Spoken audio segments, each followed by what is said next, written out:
Welcome to Super Talk, the podcast that scratches your superhero itch. Just two suburban dads nerding out over superhero stuff on the small screen and the big. Buckle up, people. Enjoy the ride.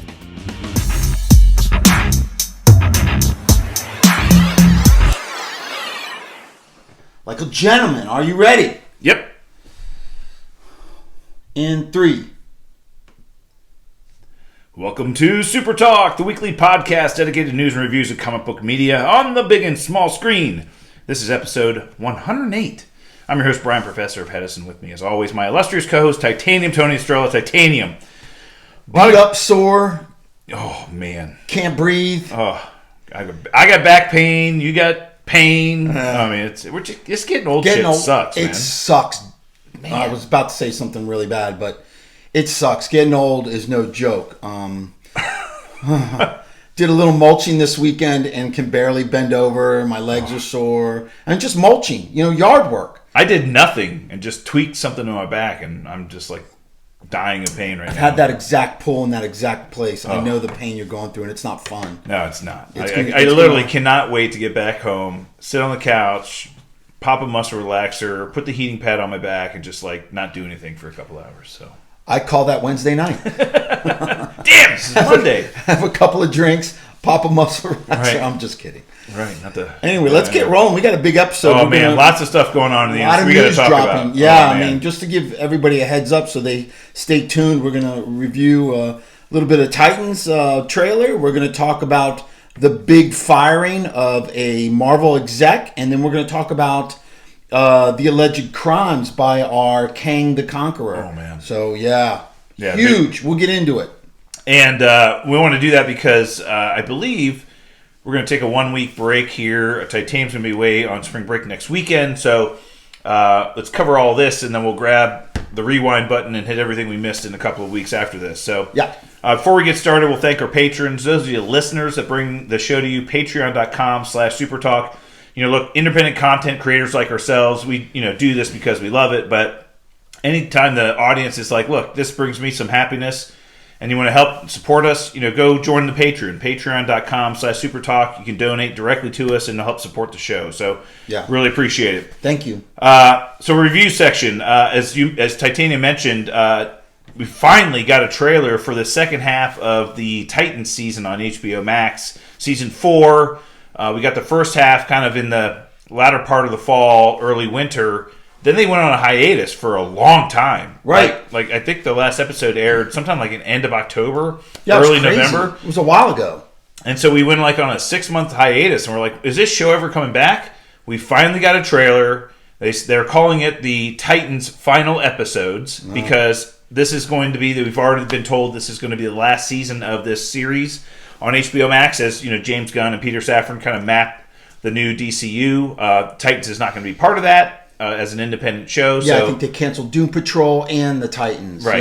Yeah. And, all the other stuff that was on CW and everything else that was going on there. So, anyway, we're going to get the last part of this. And the first half of the season really focused on Brother Blood and the Church of Blood and everything else. And we kind of got a big, kind of a little bit of a cliffhanger at the end. The Titans confronted Brother Blood as he was being, going through this ritual to be converted, and didn't go so well for the Titans. So the trailer that we were shown really kind of focuses on what we believe was the setup for the second half of the season. Right. We know Sebastian had been turned into Brother Blood by the Church of Blood, and he's got some agenda, world domination and bringing back what it sounds like his father, who is Trigon. He's got a very close, symbiotic relationship with Raven now because they're of the same blood, and there's something going on there. Right, same father there, yeah. Right, so we'll figure that part out. Mother Mayhem is still in the mix. Still in the mix. Some of the team is trapped in what it sounds like an alternate dimension by Brother Blood during that last battle, so we'll kind of figure out what happens to them. By his screaming, he's got some kind of screaming thing that he did, and they kind of all blew away. You were wondering, like, what the hell happened? Yeah. So that's we know they're not dead. Right. We do get some scenes with Connor, who it seems like has gone off the third rail, is probably off the fifth rail at this point in time. The Lex Luthor portion of his personality has really taken over and created this kind of bad guy, Yeah. Bad Superboy. And he is interested in teaming up with Brother Blood, it looks like. Yeah, a couple scenes of them are together, right? Yeah, so we'll see what happens with that. The exciting part for me was, we knew that Tim Drake, the latter version of Robin, was on the show, but really kind of just was part of the team, but not really. Was kind of being trained right. By Nightwing. But we saw in the trailer that Jason Todd is back. He's coming back. He's back, baby. To help train Tim Drake. And we saw a couple of scenes with Tim Drake in the Robin costume. Yeah. So really, really cool. Clean. It looked clean. I liked it. I thought it was a great design. Really a modern take on that kind of costume. And I thought it was really great. Jason Todd, is he still the Red Hood, you think? Yeah, I don't know what he's going to be going by at this point in time. Yeah, kind of weird. He can't be a Titan. No, he's done some bad shit. Well, and again, the entire team is gone. Yeah. The only people that are around are Tim Drake, who didn't go with them on that final mission because he's not part of the team quite yet. Raven, who's been basically trapped by the Church of Blood, and Connor, who is Crazy Man Lex Luthor for the personality. So who knows what's going on. And so we know Beast Boy is one of the guys that was transported somewhere, and we see him kind of talking to his ancestors and all kinds of other stuff. Well, he's been having those visions, right? So the whole first part one of Titans, he was having these visions in this like red kind of weird the animal, I don't know, whatever, but that'll be cool. It looked good. So it comes back to officially returns April 13th. Yep. And they'll be airing weekly until they finalize the season. I think were there 8 episodes in the first half? So I'm thinking it's maybe 6 to 8 episodes in the second half. So we'll kind of see. That'd be great. Yeah, that'd be great. All right, let's get in the news section. A ton of stuff here to cover, man. This last week has been crazy. You sent me something today that seems like Disney Plus possibly leaked accidentally the release date of Secret Invasion on the Disney Plus app of June 21st. The minute you sent this to me, I went and looked, and it wasn't there as the date, so they must have cleaned it up pretty quickly, but it sounds like they may have released accidentally that is releasing on June 21st. Tons of screenshots on social media. June 21st, it looks like that's the date they're going to. So it was on the app saying coming June 21st or something like that. Mm-hmm. Yeah. Streaming June 21st. Right. Mm-hmm. A lot later than we thought. We heard May was the first kind of date that was thrown around as the May time frame. We really heard that potentially after this current run of The Mandalorian on Disney Plus that Secret Invasion would follow along right away. Yeah. Now it seems like we're going to have another month possibly of waiting for it. So disappointing, but we'll see. I'm really looking forward to that series. Oh, yeah. I think it's great. And it's 100% in the can. Yeah. So they're sitting on it for some reason. Who knows? We saw Zachary Levi as we did our Shazam! Fear of the Gods review last weekend, and I think both Titanium and I said, it was fun, entertaining movie. I mean, it was exactly what we expected, and we didn't have anything really bad to say about it. It was decent. It was decent. It's a good family movie. But again, the big thing that we had to deal, knowing that there was this uncertainty of the character and everything else that happened in the movie and the future of DC, it kind of made the movie kind of. I think that's one of the best things about these superhero movies is they lead into the next one. They lead into the bigger story, and then the fact that this probably wasn't going to be leading into something. Right. So Zachary Levi came out and said something about the post-credit scene that they originally shot. Agree, yeah. What did he say? Well, I think it was all about the Justice Society, that, more of the Justice Society characters were going to be there confronting him, recruiting him to be on that team. So we got the scene with Economist and Harcourt were there recruiting him on behalf of Amanda Waller, talking to him, and he was in some remote location for some reason, but they were recruiting him.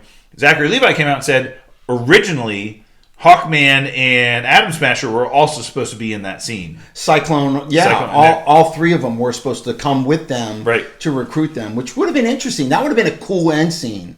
But which goes to show the future of the Justice Society we saw in the Black Adam movie and the future of the Shazam character that Zachary Levi played are less than optimal, right? Oh, they're probably there's a huge question mark in my mind if they go forward with any of that.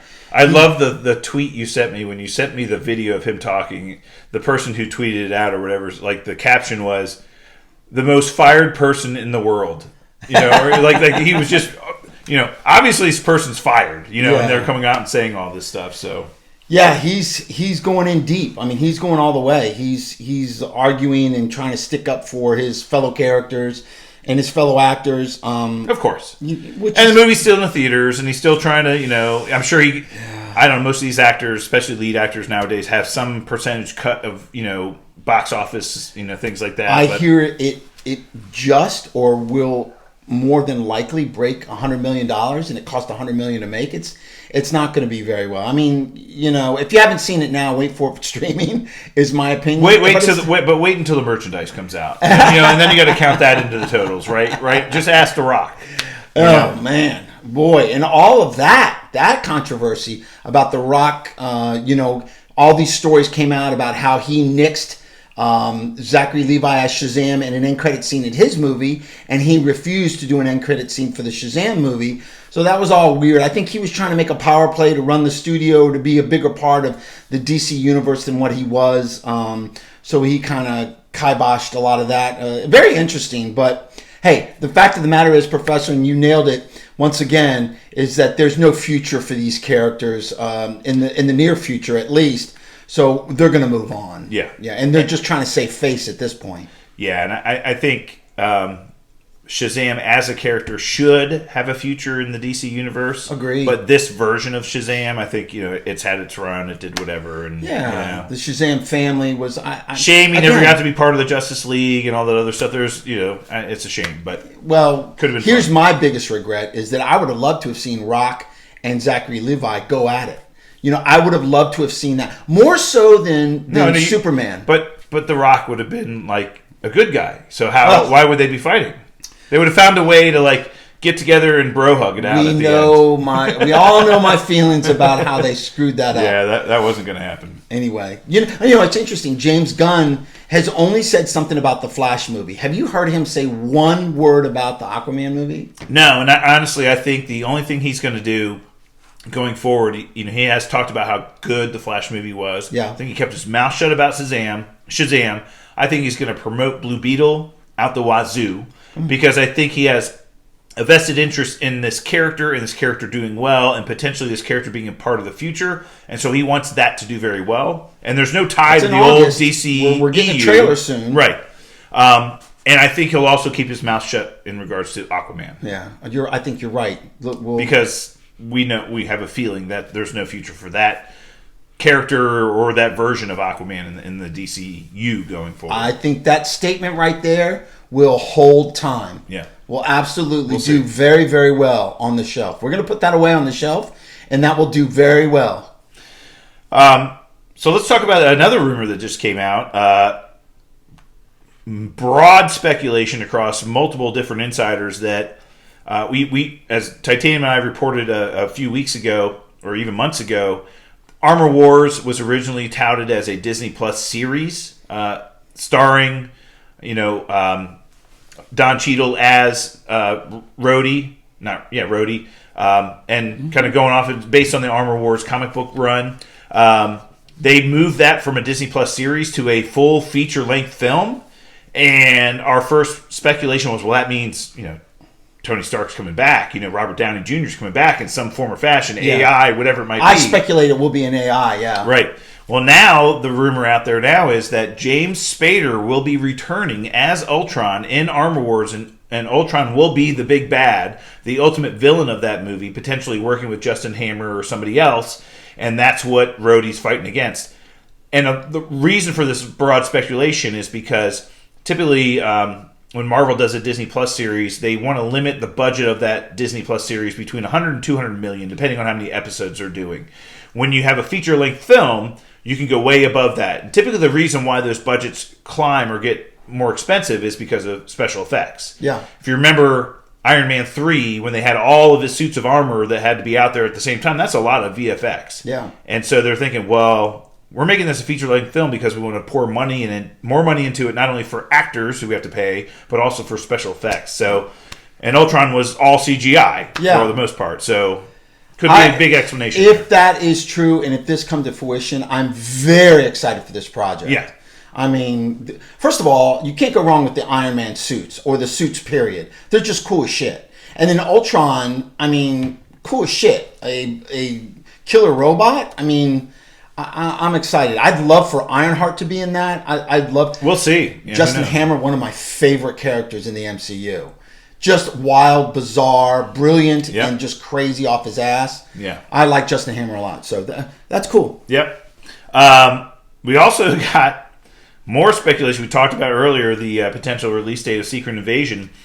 Still waiting to hear about when Loki Season 2 is coming out. We know that is coming out this year. Originally speculated sometime in the summer of this year. Was then taken off of the schedule, and it's like coming sometime, basically. Owen Wilson in a recent interview was asked about the Loki Season 2, and he talked about how he and Tom Hiddleston and Jonathan Majors were in a post-credit scene together in Ant-Man Quantumania, and he's like, I believe that's coming out late August, early September. So he kind of blew it that's when they're talking about it coming out. September is what I heard too, but yeah, that'll be interesting. Let's bring that back up in our later conversations. Okay. I want to ask you a question about that. All right, we will. But yeah, Owen Wilson came out and said that, so who knows, maybe if there's some validity to that. And then the bigger story, and this is one I know Titanium and I really want to talk about, that really hit just after we did our last episode, as a matter of fact.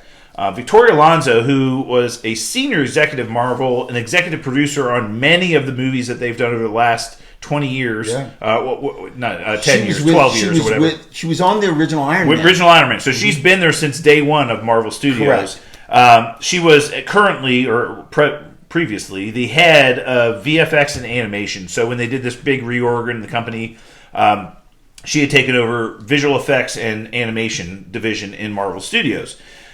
She was summarily fired just last week. Yeah. Just let go. And there was no official announcement by Marvel and no official announcement by her, but it was like, she's gone. Apparently blindsided. Blindsided, she said. Yeah, what we heard. Now, her lawyer has since come out and made some statements. They're suing Marvel for wrongful termination. And they are currently in settlement talks right now with her. But, I mean, Marvel's... Well, let's talk about what happened right after she got fired. Yeah. There was a lot of rumor and conjecture that came out originally, right when she was fired, and these people coming out of the woodworks, postings on Twitter and Instagram and all kinds of other things about, oh, she's a witch, she's the kingmaker. If she doesn't like you, you're fired. If she likes you, you're promoted. In reference to the visual effects. The VXX studios, where all these artists, special effects artists, were coming out and saying, oh yeah, it's well known in the industry. She's a titan. She is absolutely a brutal person to work with. There's only so many times, and this is somebody's statement, there's only so many times you can work till 1 a.m. without breaking, and she would push people beyond. Well, we know what happened during COVID and the backlog it created for these VFX shops. Yeah. And, the demands that Marvel was putting on these VFX studios to get stuff done, and we know arguably they're the number one hirer of those studios. Right, but we also know the quality of some of that VFX has been terrible. Yep. If you saw MODOK in Ant-Man and the Wasp: Quantumania, one of my least favorite Marvel movies, you'll know what I'm talking about. The VFX of that were just horrific. Yeah, some of the VFX, it was absolutely horrible. And they were taking shortcuts, and they said the demands were just unreasonable, and she would fire people on the spot if they were talked back in a meeting. Or not even, from what the rumor is, allegedly, she wouldn't even hire studios that wouldn't meet her demands, or at least give her what she wanted. Right. So those are alleged rumors. Okay, this is what happened when she was originally fired. Correct. And we were like, well, why did she really get fired? Well, Marvel did come out recently with a statement, which was smart. They had to. And cited and really told us and told everybody why she was let go. And there were rumors about she was involved in what we were told is a pet project of hers. This is a pet project she had, a movie called Argentina in 1985, and it's a movie that was being filmed and produced and delivered by Amazon. So a direct competitor to Disney, correct. Disney and Marvel. Mm-hmm. She states that she was given permission to work on this film by Disney and Marvel, And Marvel and Disney said, okay, we're going to... According to her. Uh-huh. But here's what we were told by Marvel. That when they found out the extent of her involvement in the project... They warned her? Not only was she helping the project, but she was producing the project. She was in charge of promotion. She was in charge of supporting this project and shepherding it. And she showed up at the Oscars. The Oscars 2 weeks ago with the director of Argentina 1985 because the movie was nominated for an Oscar. Uh-huh. She showed up at the Oscars promoting that movie. Not Black Panther. Not Black Panther Wakanda Forever, who was also nominated for several Oscars. Yeah. She was there promoting Argentina in 1985. Yeah. And that Marvel is citing as the breach of contract when they told her, all right, once we found out the level of her involvement, you are no longer allowed to directly promote or support this film. And she showed up at the Oscars, and they said, that's the straw that broke the camel's back, you're done. Well, apparently she also showed up at several events promoting this movie as well. But... I think they absolutely have grounds to let her go. Now, well, they wouldn't have done it if they did. Of course not. Of course not. What massive company is going to wrongfully terminate put themselves somebody? in that liable because she's going to come after them, and she already has. Her lawyer is stating that she was silenced during the whole Florida, don't say gay bill, and she came out. And literally went directly to Chapek. What's this guy's name? Bob Chapek. And butted heads with him, demanding that he do something and make a statement and cause this big uproar. And then I guess she was told by Disney or Marvel not to make any more public statements about it, that the company was going to handle it. And apparently that was her silencing. I don't think she did stay silent, but it's fascinating to me that all this is going down. In a time where Marvel is arguably on a downswing, and the Quantumanium doing as poorly as it has, whether it was the script release or the script leak or the special effects falling through or this or that, regardless of what it was, it does look suspicious, and the timing is unbelievable. Like I said, the VFX and animation that Marvel's been doing recently is lackluster.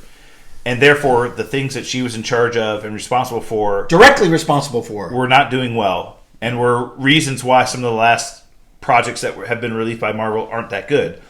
That being said, to forcibly breach the terms of your contract with your company after you've been warned, and then to get fired and then wonder why you were fired is like the most idiotic thing I've ever heard. Or could it just be arrogance? Could you think that she's untouchable? Absolutely, that's part of it. Yeah, I've been here since day one. I've been on top of these projects. I've ridden this wave of success, and I made the wave. Right. Could it be that? Oh yeah, there's some of that. Wow. All right. Well, she gone. So. And what's your feeling on it? Good or bad thing? Good thing. Good thing? Yeah. Okay. And you and I have a lot of other opinions about that for several other reasons that we will not cite publicly on this show. But I do believe that the VFX department and the animation department needs new leadership. And I do believe getting somebody in there to get control of that part of the company is really important. And hopefully they find the right person. Kevin Feige's still on board. Right. And Luis Esposito still on board. Right. Yeah. Okay. All right. Let's get into our topic of the week. Brought to us by our friends at Studio GG Studios. Home to Man Band, Conan McCobb. Studio G, thanks a lot for all you do for us. Go visit their page in our show notes, please. Yes. The mad bass. Goat on the bass. Oh, boy. Yeah. Don't talk about goat. So, big story came out over the weekend. Jonathan Majors. Look, I don't know. So Jonathan Majors has been arrested for domestic violence, assault, harassment, strangulation. Well, he's been arrested. Allegedly. There's no allegedly that he's been arrested. That is true. He has been arrested.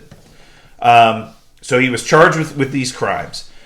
I don't think there's anybody, other than Pedro Pascal, I don't think anybody is more hot in Hollywood right now than Jonathan Majors. Agree. We had him, obviously... He Who Remains at the end of Loki season 1 had a huge movie came out. What was the movie about the pilot, the World War II pilot, or the has that been Korean War? Yet? Yeah, the Korean War pilot had a big movie there. Spokesman for the Army. And the Army commercials, was Ant-Man is Kang the Conqueror, who's going to be the future villain of Marvel Phase 5 and Phase 6. Like, this is the person who is going to be This is their Thanos. This is their Thanos. A multi-billion-dollar company put all the weight on this character. Deservedly villain. so. Right. Deservedly so. Obviously, he was going to be in Loki Season 2, and then ultimately Kang Dynasty. A whole movie about him, Kang Dynasty. And Secret Wars, potentially. Wars. All right. Appearances in all kinds of shows. So here's what happened. Jonathan Majors was arrested Saturday morning by New York City police. Allegedly. He was not allegedly arrested. He was arrested. I just love saying allegedly. He was erroneous. He was arrested. Yes. He was charged with assault, harassment, and strangulation. TMZ, of course, was like the first on scene. They were like all over this.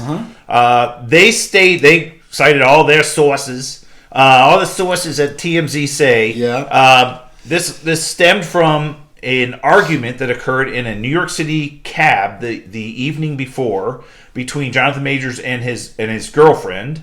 30-year-old woman. They basically they had the whole story. They said so.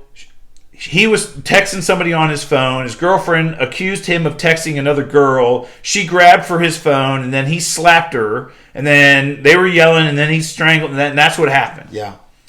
She supposedly got in touch with police the next morning and reported this. And she had like some bleeding and a cut behind her ear on one side of her face. Red marks on her face. Right. Around her neck and a cut on her ear. And the police summarily arrested Jonathan Majors and charged him of these crimes. They, of course, Majors and his team then subsequently released a statement and said, all of the charges are false. Right. The police have no choice but to charge somebody with a crime whenever there's signs of physical abuse. But this person was going through a mental crisis, which they were hospitalized for. Yeah. There's video evidence which will completely exonerate our client. Right. Mm-hmm. And all of the statements have been recanted by those witnesses that witnessed the event in the first place. Yeah. And so they came out and said, our client is innocent. We look forward to clearing his name. We'll clear his name. There's video evidence. We'll have the full picture of everything right now. So that's what his side is saying. Recently, the U.S. Army, as Titanium mentioned, he was in an ad campaign for the Army, filmed videos, commercials for the Army. They've been airing during all of the sporting events that you can imagine on television, March Madness and everything else. The Army pressed the pause button on that campaign and said we're going to stop releasing those at least temporarily until all these allegations are proven. I think the most disturbing part of this whole scenario is once that he was charged and arrested, several Hollywood individuals came out and stated that this person has notoriously been an abusive individual in Hollywood, and nobody has said anything about it before.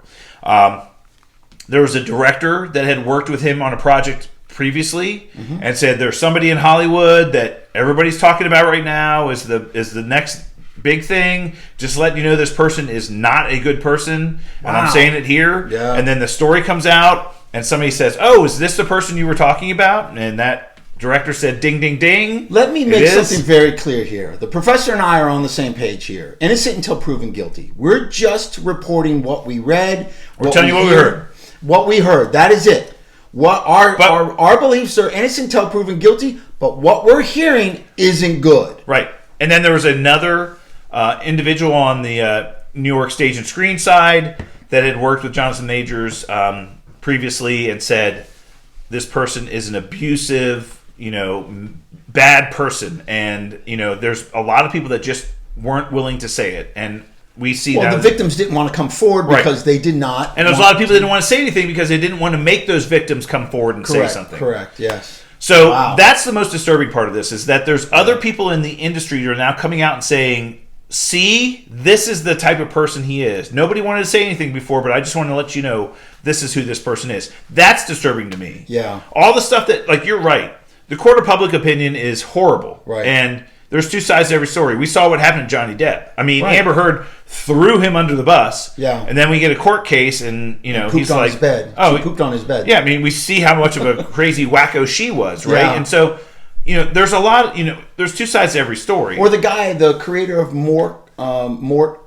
what's that show? Rick and Morty. Rick and Morty.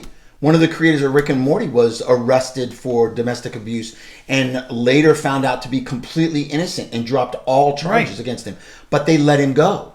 So it's just it's really tough. Court of public opinion is going to judge Jonathan Majors regardless of what happens. Yeah. We're already seeing this already. Yep. This will be played out in court, and if he's able to exonerate himself or whatever, great, fantastic. And you and I are on the same page with this. This sounds a lot like, very similar to what's happened to Ezra Miller, right? Yeah. Ezra Miller, kind of a wacko guy, was going through some mental issues, broke into somebody's house, was arrested for breaking and entering, and DC's still standing behind him, at least temporarily, so we'll kind of see what's happening there. But there's a video of him choking a girl, though. This is the most disturbing part of this. And again, you're right. Domestic violence and domestic abuse is way different than breaking and entering. Yeah. Right? No, there was a video of Ezra Miller choking some girl that was released online. Well, there you go. Years ago. I mean, yeah. So this is just, I don't know. But you're right. We'll see how it plays out. We shouldn't play it out in public opinion. But the repercussions of this are massive. Well, look. Absolutely here's what massive. They can't undo, right? They can't undo Ant-Man and the Wasp: Quantumania. It's already out. Mm-hmm. Establish this guy as the big bad. They can't undo Loki Season 2. No. From what we understand, it's either in the can or shortly in the can and just not going to be released till later and this year. And he's a big part of that. Right. Even if they wanted to punt at this point in time, even if they wanted to say, we have to separate ourselves from Jonathan Majors and we're going to recast the character, they've already got a project on the slate that's going to happen with him in it. What are they going to do? Phase 5 and part of Phase 6 is written around this. Well, they could, like I said, if it weren't for Loki Season 2, they could kind of get out of it. They could say, we're going to recast and find the right person or whatever. But, and again, this may all clear up. He may be completely innocent and was wrongfully accused, and who knows. But this is the poster boy for the next 2 to 3 years of Marvel films in regards to huge the big bad, the villain, and we understand that Kang Dynasty is going to be a movie focused on the Kang character as the star of the movie. They were talking about Ramen Tut as the villain in the next Moon Knight. I mean, the repercussions of this. Allegedly, if it's true, I love saying allegedly. I don't even know if I'm using it right. But if these accusations are true and it comes out that there is some wrongdoing here, he put his hands on a woman. I mean, well, we saw what it's done to other people. Ray Rice never played another down in the NFL after he, beat some girl up in an elevator in a casino. Yeah. So, I mean, if there is video evidence to the contrary, and if these allegations do prove true, this could be a career-ending incident for this person. Well, I hear his next court date is May 6th. Yeah. So hopefully a lot of this will get cleared Thankfully, up. it wasn't May 4th, because we'd have to say May the 4th be with you. Yeah. That's Star Wars Day. I know. But between now and his court date, there's going to be a lot of news and a lot coming out about this. This story is not over. Oh, God, no. No. We're going to be hearing a lot about this. And you know what? And Marvel hasn't come out and said anything yet. No, they're completely They're waiting. Yeah, you're right. They haven't said anything. And then somebody said, well, why didn't Marvel vent these guys a little bit better? Well, first of all... Vent them? Vet them better. Well, first of all, nothing's been... It's all alleged and all accusations. And allegedly. You don't know. Allegedly, he did all these things. So, but once this comes out, that might have to change for Marvel... getting their actors a little bit more. But look, we look. They have a history here. Yeah. We saw what they did to James Gunn. James Gunn had made some inappropriate statements on Twitter like 10 years ago. More than that, longer than that. Yeah, and they found him, and people were publicizing them, and he was fired by Marvel from Guardians of the Galaxy Volume 3 for a tweet. That he made 10 years ago. For a tweet. Right, over 10 years ago. And then eventually they hired him back when it was like, yeah, this is like stupid. Kevin Hart wasn't allowed to host the Oscars because of some stupid joke, he made about his son, 10 years ago or 15 years ago. look, the cancel culture's there. It's out there, and there are people that just can't wait to cancel people when things like this happen. That is going to continue. Until and unless he's exonerated for this. But are we talking apples to apples here? A tweet, something that Kevin Hart said inappropriately, something that James Gunn... That's my point. To actual domestic violence? That's my point. It's true? Yeah. We've seen what happens based on tweets. Wow. And then imagine if something like this is half true. This is so big. I can't even begin to say how big this is, because we see where they're going with this character. They've put a lot of eggs in this basket, in the basket of this character moving forward. And if this is to come out to be true and everything, the entire do that? Ant-Man and the Wasp Quantumania movie was centered around establishing Kang as a villain and the big bad for the future of the MCU. That's the whole purpose behind that movie. Post-credit scene said that very well. The whole purpose behind that movie. Yeah. And now this actor playing this character may have completely turned this upside down. Wow. We talked about the death of Chadwick Boseman and how the impact that had on the MCU going forward.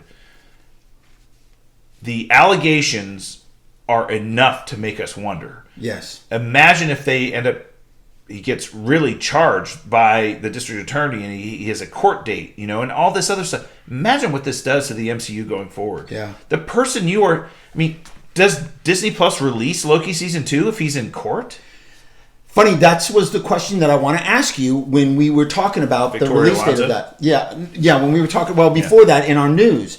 What do you think? Do you release it? Do you If he's in court, I don't know his court. He's got a court date May 8th. And I don't know if it's an official arraignment or whatever it might be. But if he officially gets charged, then ultimately has a court date, and it's this whole entire incident's being played out in court, you can't release that show. No. You can't. No. I'm sorry. Oh, so you can't. We are so screwed as fans. Yeah. I'm just saying, we're snake bit. Yeah. Snake bit. Blade gets delayed. We're snake bit. Yeah. We're snake bit. And you can't go on with the rest of Ms. Marvel. She might have to step in. Please don't. Please. Please. You know what if this is all true, and if this does play out, the only thing I think, in my opinion, that could save Phase 5 moving forward, Phase 6 is Doom. You replace Kang with Doom as the big bad. Where do you go with Kang Dynasty? You change the name? Right. Doom Dynasty? Interesting. Dr. Doom. You change it to Dr. Doom, Avengers 5. Wow. You heard it here first, people. You have to. You heard it here first. You have to. Because with the disappointing Quantumania, right? And now this. It's just too overwhelming. You have to pivot and make a move. Because, Tony, you're the expert professor. You tell me, Secret Wars. Who plays a bigger role in Secret Wars? Well, it depends on which one you're talking about. The one that they're going to do. Well, yeah, it's based on the Jonathan Hickman run of Secret Wars. The second part of Secret Wars. I mean, it was Doctor Doom, right? Was the big. The first one was the Beyonder, and what we had heard thus far was that they were going to call the Beyonder another variant of Kang. Mm-hmm. And basically, the Beyonder was going to be the big bad of Secret Wars, but it was going to be another variant of Kang who had become all powerful and all knowing and omnipotent and all this other stuff. So that's what the rumors that we had heard, at least. But there's a way they could pivot. They could make it, God Emperor Doom instead of Kang the Conqueror in Secret Wars. Mm. But yeah, they got some work to do then. This is huge. Oh my god! I can't believe the ripple effect. I bet you Kevin Feige is freaking out right now. Freaking out.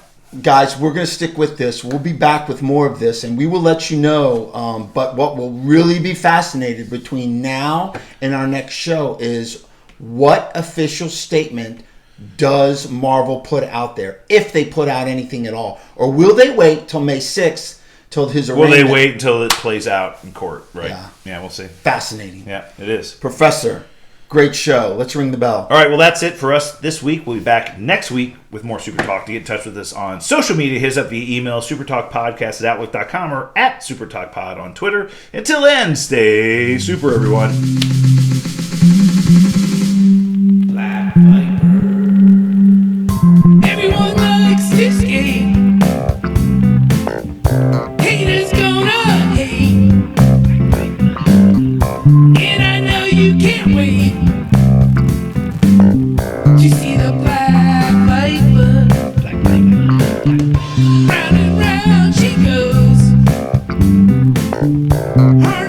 one knows. I can't